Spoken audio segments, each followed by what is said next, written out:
गा रहे हैं संग तेरे साजना।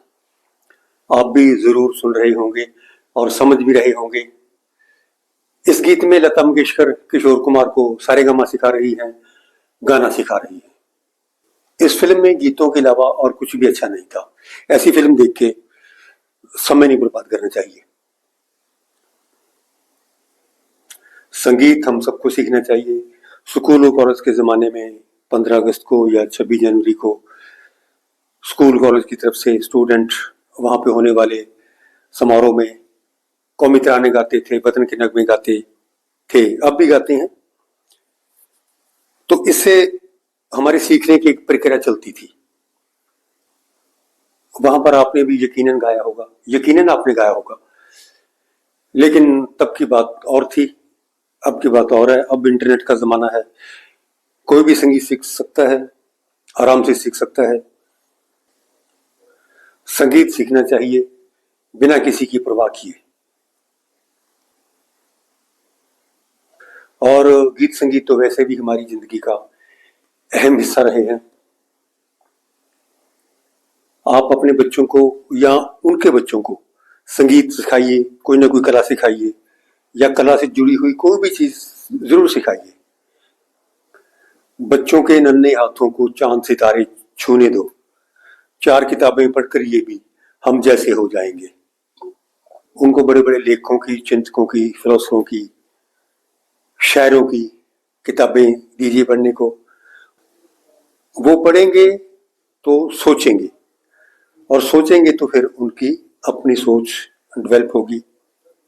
वो अपने ढंग से सोचेंगे, अपने ढंग से सोच पाएंगे, जिंदगी को अपने ढंग से सोचेंगे।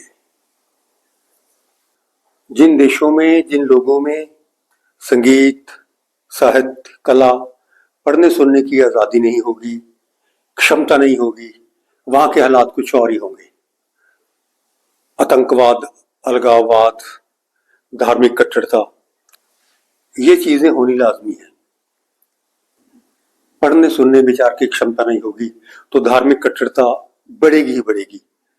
फिर मंदिर मस्जिद गिराने के लिए जुलूस निकाले जाएंगे, झंडे उतारे जाएंगे, झंडे लगाए जाएंगे, कुछ ऐसा ही चलता रहेगा। और हमारे देश में भी कुछ ऐसा ही हो रहा है। नई जनरेशन के लड़के लड़कियां नशे की तरफ जाएंगे, घटिया मनोरंजन करेंगे। पढ़ने लिखने की क्षमता अगर ना होगी तो और भी बहुत कुछ होगा, क्योंकि ऐसा साहित्य पढ़ने के लिए बहुत मेहनत लगती है, बहुत टाइम लगता है और बहुत दिमाग लगता है, और ऐसा करने को कोई भी राजी नहीं है। सोशल मीडिया पर तरह तरह का इतिहास, तरह तरह की फेक न्यूज चलती रहती हैं। वो सब उनको सुनकर अपनी अपनी राय बनाती रहती हैं, और जो सचमुच का इतिहास है, असली इतिहास है, वो कोई भी नहीं पढ़ना चाहता। सोशल मीडिया पर जो ऐतिहासिक असत्य दिखाया जा रहा है वो सभी उस पर यकीन कर रहे हैं। अभी पिछले महीने पहलगाम में जो दर्दनाक वाकया हुआ, लड़ाई तो उस वाकये से 10-12 दिन बाद शुरू हुई, लेकिन हमारे न्यूज चैनलों ने तो उसी दिन से लड़ाई शुरू कर दी और पाकिस्तान के कई शहरों पर कब्जा कर लिया, वहां के फौजी जनरल को भी गिरफ्तार कर लिया और पता नहीं क्या कुछ कर दिया, कई शहर तबाह कर दिए। लड़ाई तो अभी शुरू हुई ही नहीं थी, लेकिन इन चैनलों ने लोगों को पता नहीं किसी परेशानी में डाल दिया, कितने लोग डिप्रेशन में चले गए। मेरी आप सबसे गुजारिश है कि आप टीवी पे सभी न्यूज चैनल देखना बंद कीजिए, सभी तरह के न्यूज चैनल देखना आज ही बंद कीजिए, और साथ साथ हिंदी के अखबार पढ़ना भी बंद कीजिए। ये सब कुछ बिक चुका है। अगर आपको समाचार की जानकारी लेनी है तो आप रवीश कुमार का न्यूज चैनल देखिए, अभिसार शर्मा, अजीत अंजुम, पुण्य प्रसन्न वाजपेयी।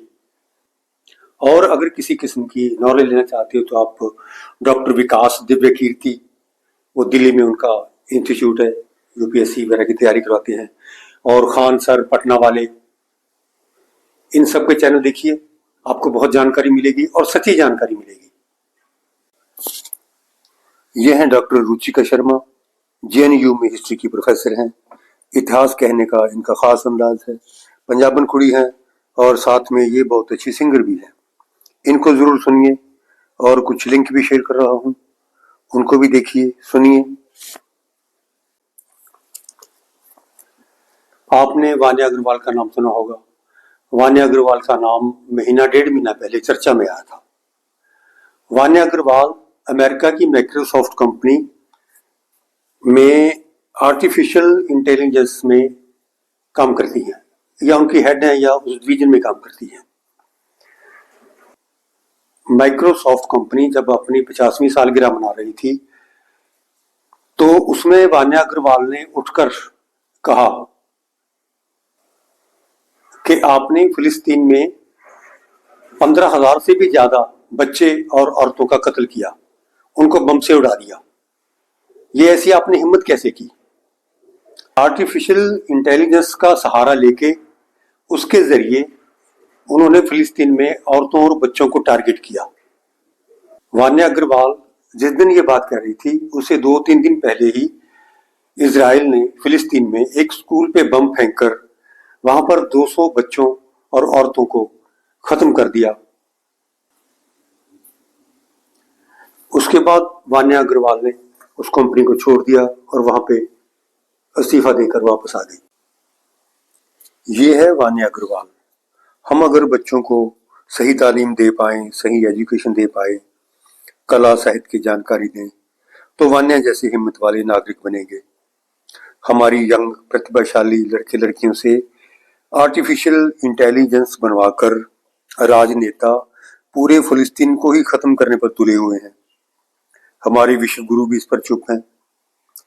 जो देश, जो लोग इस पर चुप हैं, वो भी इस कत्लेआम में शामिल हैं। अगली वीडियो में फिर आएंगे शैलेंद्र, साथ में आएंगे कबीर साहब, उनकी भी एक रखना पड़ेगी। कोई ना मिले तो अकेले में गाना कबीरा।